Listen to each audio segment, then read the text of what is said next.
जय सिया राम महाराज जी। जय सिया राम। नमो राघवाय। नमो राघवाय महाराज जी। और कैसे हैं आप? जी सब कुशल मंगल है। महाराज जी, आज हम आपसे एक ऐसा प्रश्न पूछने जा रहे हैं जो ज़्यादातर घरों में सबके मन में आता है। जी जी और गृहस्थ आश्रम को लेकर कि गृहस्थ आश्रम में पूजा पाठ कैसे करनी चाहिए, जी जी गृहस्थ आश्रम का पालन कैसे करें। जी जी बहुत अच्छा। सदगुरुदेव भगवान की कृपा। गृहस्थ आश्रम सबसे बड़ा आश्रम है। सबसे पहले साहब, गृहस्थ आश्रम एक प्रसंग मैं आपको सुनाऊंगा गृहस्थ आश्रम के विषय में। एक बार की बात है, भगवान विष्णु क्षीर सागर में विश्राम कर रहे हैं। माता लक्ष्मी जी जो है उनके चरण पादुका दबा रही है। इतने में नारद जी महाराज पहुंचते हैं। नारायण नारायण करते हुए, प्रभु प्रणाम करते हुए नारद जी का स्वागत होता है। भव्य भाव से कुशल पूछा जाता है। नारद जी ने कहा, प्रभु मैं आपका सबसे बड़ा भक्त हूं।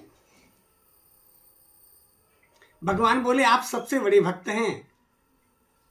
जी प्रभु, मैं सबसे बड़ा भक्त आपका हूं। बोले ठीक है, आज मैं आपको एक कार्य सौंप रहा हूं। एक पात्र में क्षीर भर करके, दूध भर करके भगवान ने नारद जी को दिया और बोले, हे मुनिवर, आप मृत्यलोक जाइए और मृत्यलोक से चले आइए।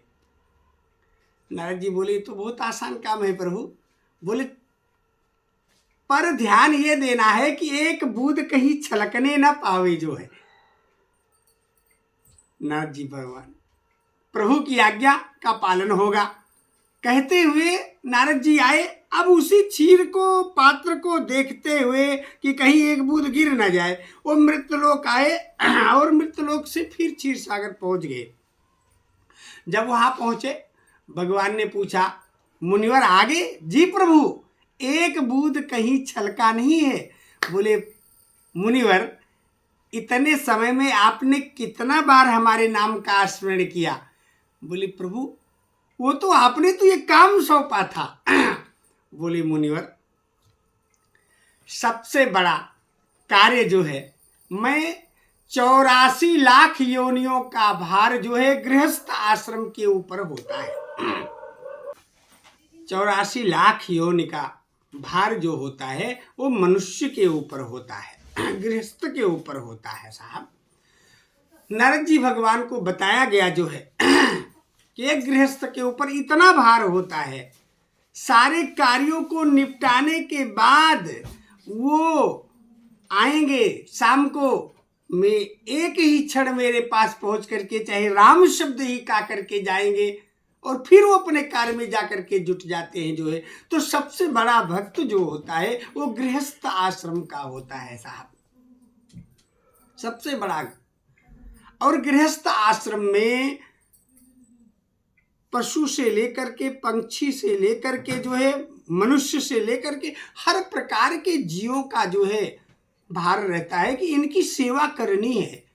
और सारे सेवा करने के बाद फिर कहते हैं कि उत्साह संपन्नम दीर्घ सूत्रम क्रिया विधिज्ञम व्यसने सुशक्तम शूरम कृतज्ञम दृढ़ सोहिदंचा लक्ष्मी स्वयं याति निवासे। तो साहब, समस्त कार्यों को निपटाने के बाद उत्साह संपन्नम, उत्साह से संपन्न मनुष्य के पास, क्रिया के विधि को जानने वालों के पास, जो बुरे कार्यों में ना हो, जो कृतज्ञ हो, जो किए गए उपकार को मानने वाला हो, शूरवीर हो, उसके पास लक्ष्मी स्वयं निवास करने के लिए जाती है। इस प्रकार से गृहस्थ आश्रम में केवल राम रामेति रामेति रमे रामे मनोरमे सहस्त्र नाम तातुल्यम राम नाम वरानने। केवल राम नाम एक शब्द है साहब। प्रेम से वो आते हैं गृहस्थवासी और नाम लेते हैं, स्मरण करते हैं भगवान का, भोग लगा करके तब वो भोजन करते हैं। तो सबसे बड़ा धर्म जो होता है उनका यही है, सबसे बड़ा धर्म। उनका जो है यही है कि वो आकर के समस्त क्रियाओं से निवृत्त होकर के फिर वो भगवान का स्मरण करके भगवान का भोग लगा करके फिर स्वयं जो है पान करते हैं। उनके लिए कोई निर्धारित नहीं है कि वो जैसे कि ऋषियों के लिए, मुनियों के लिए, सन्यासियों के लिए है, तो उनका भाग जो है केवल है कि राम नाम करना, जप करना। पर गृहस्थ आश्रम के लिए इन समस्त भार जो 84 लाख योनियों का भार होता है विशेष रूप से गृहस्थ आश्रम के ऊपर होता है। यदि ये खेती ना करे साहब तो सारे लोग, तो इस प्रकार से इनके समस्त कार्यों को देखते हुए इन्हें केवल सूक्ष्म समय बताया गया है कि एक बार केवल प्रेम से राम नाम ले ले।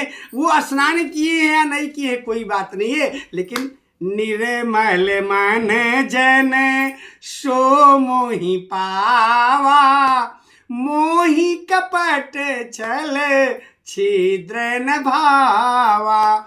साहब मानस में भगवान श्री राम जी विभीषण जी से कहते हैं कि हे विभीषण, निर्मल मन जन सो मोहि पावा, केवल निर्मल भाव के साथ मेरे शरण में आ जाओ। सर्वधर्म परित्याज मामेकम शरणं व्रज, तो समस्त धर्मों का परित्याग करके केवल मेरे शरण में आ जाओ।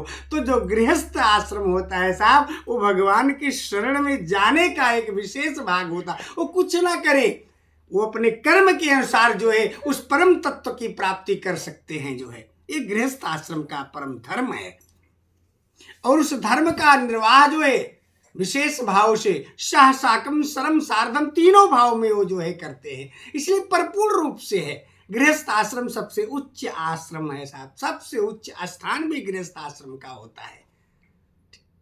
नमो राघवाय। नमो राघवाय महाराज।